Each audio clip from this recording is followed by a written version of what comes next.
video. Ako si May, isang caregiver dito sa Israel. Kung bago ka sa aking channel, please do subscribe and click mo na din yung notification bell para lagi kang updated sa aking mga video na i-upload dito sa buhay ko bilang isang caregiver sa bansang Israel. So, for today's video ay magre-ready tayo ng almusal ni Lolo. So, napakasimple lang ng almusal ni Lolo na igagayak natin ngayon.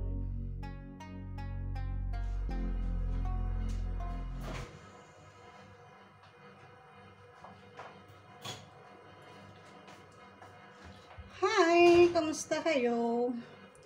Magre-ready tayo ng pagkain ni Lolo. Kailangan lang natin ng gatas. Sa paglalagay ng gatas ay tansya-tansya lang. Tapos kailangan natin ng itlog. Isang itlog lang. Tapos hahaluin lang natin mabuti. Kasi si Lolo ay pagdating sa pagkain, hindi naman siya mahirap pakainin. Kaya lang ang technique, pagka nararamdaman ko na wala siya sa mood, tatanungin ko siya kung ano yung gusto niyang pagkain para sigurado.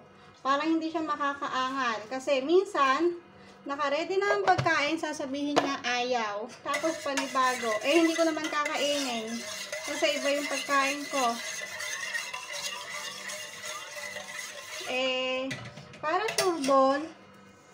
Para sure ball tayo. Kailangan tanungin ko si Lolo kung ano yung gusto niya para ready na, di ba? Hindi na ako magdo-double-double ng trabaho. Tapos, lagay natin sa kanan and then, hinaan ng apoy. Tapos, meron tayong tinapay. So, yung almusal ni Lolo is very easy lang, pero may healthy to, healthy. Tapos, ayan, pagkatapos nun ay meron tayong tinapay. Meron tayong hinimay na tinapay. Ayan. Tapos, ito yung ating itlog sa kagata. Saka nilagyan ko lang siya ng konting asin. Tapos, iintayin lang natin siyang kumulo. Pero, dapat ay mahina lang yung apoy. So, later, ipapakita ko sa inyo kung ano ba yung magiging itsura niya. Babalikan ko kayo pamayang kaunti.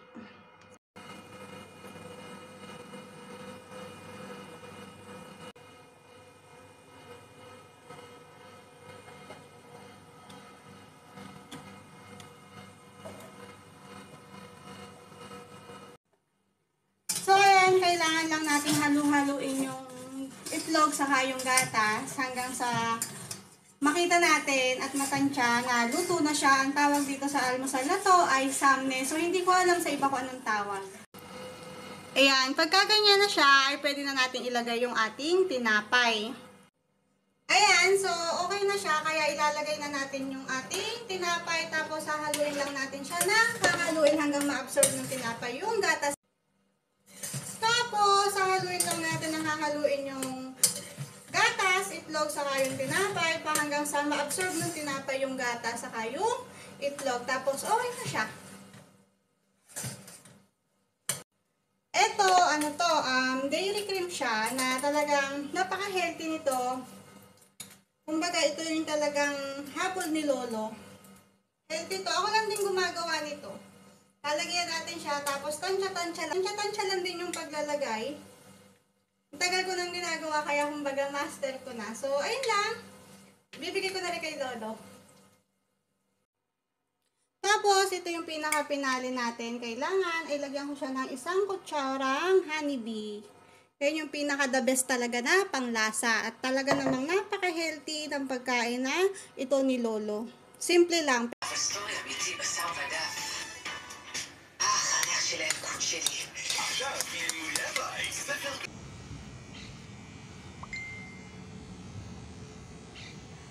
So, ayan, hanggang dito na lang muna ang mai-share ko sa inyo. Next vlog ay ikukwento ko sa inyo kung paano ako napili ni Lolo, kung paano ako ang naging kanyang caregiver.